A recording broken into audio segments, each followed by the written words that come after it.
This is my day. I'm ready to take it on, come what may. Hey YouTube, so this is my final update.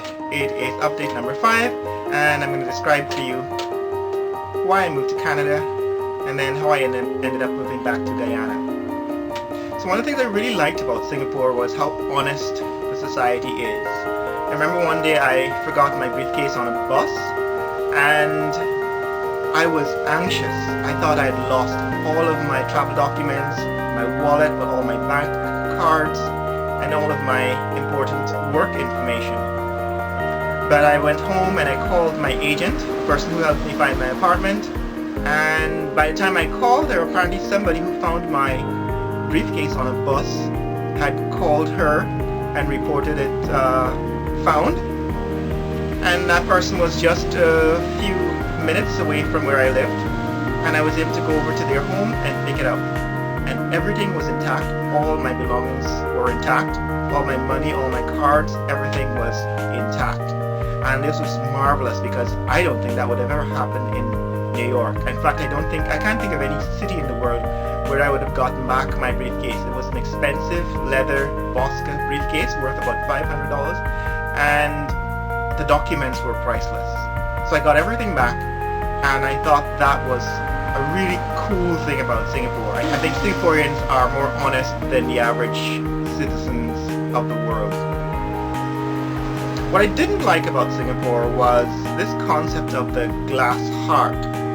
So another YouTuber who goes under the name Serpenza, S-E-R-P-E-N-Z-A, introduced this concept of the glass heart in China, and I found it to be the same or similar in Singapore.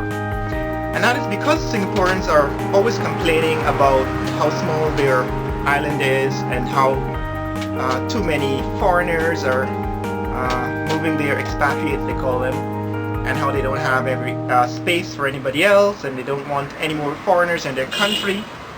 So that if you happen to offend a Singaporean in the slightest, everybody will gang up on you and turn against you. It's like their tranquility, their hospitality shatters. And bear in mind, Singapore is a fairly hospitable society, so when this turns against you, it's usually shocking. Right? So, because the government of Singapore promotes harmony, they try to let all of the various groups in Singapore, the Chinese, the Indians, the Malays, and all the other expatriates live in harmony. This is one of their values, and so it's shocking when they all turn against you in this way. And so watch out for that. This is the concept of the glass heart when you're in Singapore. So I was happy to leave Singapore and to move to Canada, where I was able to start a couple of companies. I started Blueberry Solar, which is my take on solar energy in the 21st century, and it's a company that I'm still building, but it targets households. I want households to develop energy independence. The second company I started was a bioinformatics company called Medical Biosciences. That company is also still up and running and registered here in Guyana, and what I was thinking back then and still want to do now is to computerize the hospital systems, not only in Guyana but all of the developing world.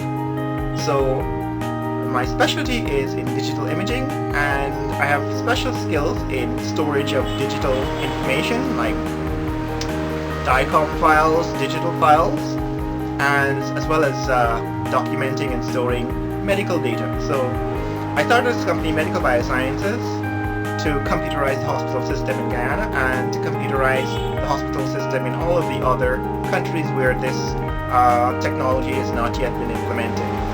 So it's a biotech company.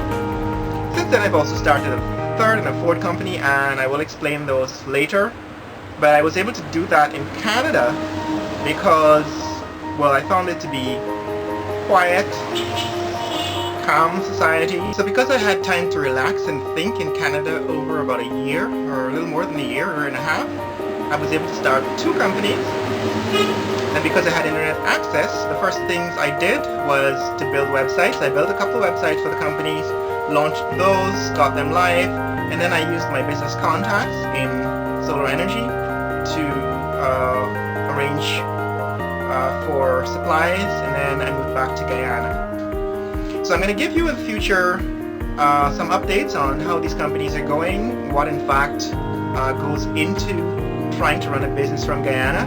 In fact, it took 2 weeks to register the companies once I was here, and at the cost of about $25 US, each of those companies were live and legal and registered in Guyana. But there are a lot of challenges along the way, and so in future I'm going to give you updates on how these companies are going, what it's like to register a business in Guyana, and then how it is to build a company from Guyana. So if you like this video and you want to see more information, more content like this from me here in Guyana, click like and subscribe, and see you later!